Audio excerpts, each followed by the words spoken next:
নমস্কার বন্ধুরা, গিন্নির কিচেনে আপনাদের স্বাগত।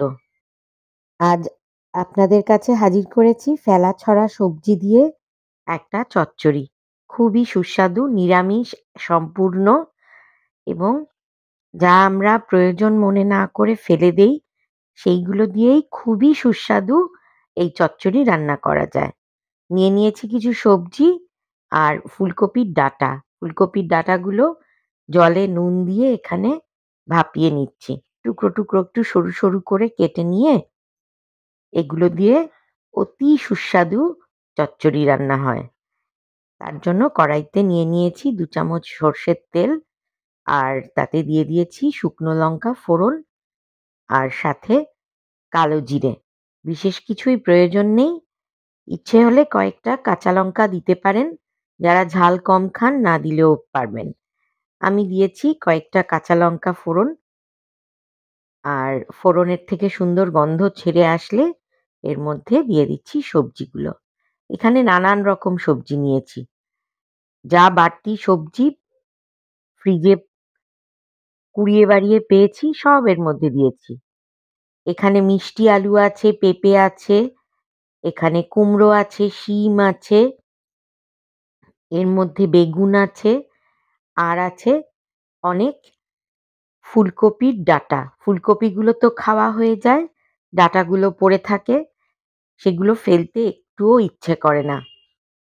তাই সেই ডাঁটাগুলো দিয়েই এই চচ্চড়ি বানানোর ইচ্ছে এবং এটা খেতেও হয় খুব ভালো। আচ্ছা, এটা কিন্তু চচ্চড়ি। আপনাদের চচ্চড়ি লাবড়া, ঘ্যাট এর তফাৎগুলো একটু বুঝে নিতে হবে। চচ্চড়ি হবে ঝরঝরে, সবজিগুলো থাকবে একটু ডাঁটো, ডাঁটো, একটু তেল চুইয়ে, চুইয়ে পড়বে। দিয়ে দিলাম স্বাদমতো লবণ আর হলুদ। এটা একদমই নির্ভর করছে আপনার কতটা পরিমাণ সবজি তার উপরে। এটা ভালো করে একটু নাড়িয়ে চাড়িয়ে নিতে হবে। তবে ফুলকপির ডাঁটাগুলো প্রথমে কিন্তু ভাপিয়ে নিতে হবে। একটু অল্প জল দিয়ে ভাপিয়ে নেবেন। চেষ্টা করবেন জলটা যাতে ফেলতে না হয়। ভাপাতেই যেন জলটা শুকিয়ে আসে কিংবা যেটুকু জল থাকবে সামান্য সেটা এই তরকারিতে মিশিয়ে দেওয়া যায়। ভালো করে সব নাড়িয়ে চাড়িয়ে একটু ভালো করে সবজিগুলো সেদ্ধ হতে দিতে হবে। কিন্তু পুরো গলে যাবে না। গোটা, গোটা থাকবে। মানে ডাঁটো, ডাঁটো। মানে সবজি আলাদা, আলাদা ডিস্টিংক্ট ভাবে বোঝা যাবে। চচ্চড়ি মানেই হচ্ছে একটু সরু সবজি আর সেটা একটু ঝরঝরে ধরনের রান্না। রুটি, ভাত সব দিয়েই খেতে ভালো লাগে। আজ আমি নিরামিষ পদ্ধতিতে করছি। আপনারা চাইলে এর মধ্যে ছোট মাছ, কুচো চিংড়ি কিংবা মাছের মাথা তাও দিয়ে দিতে পারেন। তাহলেও খুব ভালো লাগে খেতে। দিয়ে দিলাম সামান্য চিনি আর আপনারা যদি চিনি না দিয়ে গুড় দিতে চান তাও দিতে পারেন। তবে খুবই সামান্য পরিমাণে জাস্ট স্বাদের ব্যালেন্স আসার জন্য। এটা রান্নাটাকে মিষ্টি করবে না। কুমড়োটা একটু হয়তো ভেঙে যেতে পারে কিন্তু তবুও আলাদা করে বোঝা যাবে। দিয়ে দিলাম বেশ অনেকটা ধনেপাতার কুচি।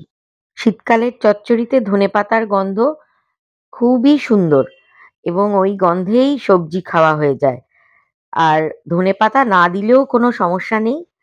কারণ এই সমস্ত সবজির মিলিয়ে মিশিয়ে যে একটা গন্ধ তৈরি হবে তাতেই আপনার খাওয়া হয়ে যাবে। এখানে কোনো মসলা দেবার প্রয়োজন নেই। আমি কোনো মসলা দেইনি। দেখুন ভেজে, ভেজেই রান্নাটা হয়ে গেছে। রেসিপি পছন্দ হলে অবশ্যই লাইক, শেয়ার করে আমার পাশে থাকবেন। বিনা মসলায় এমন রান্না আরো আসবে।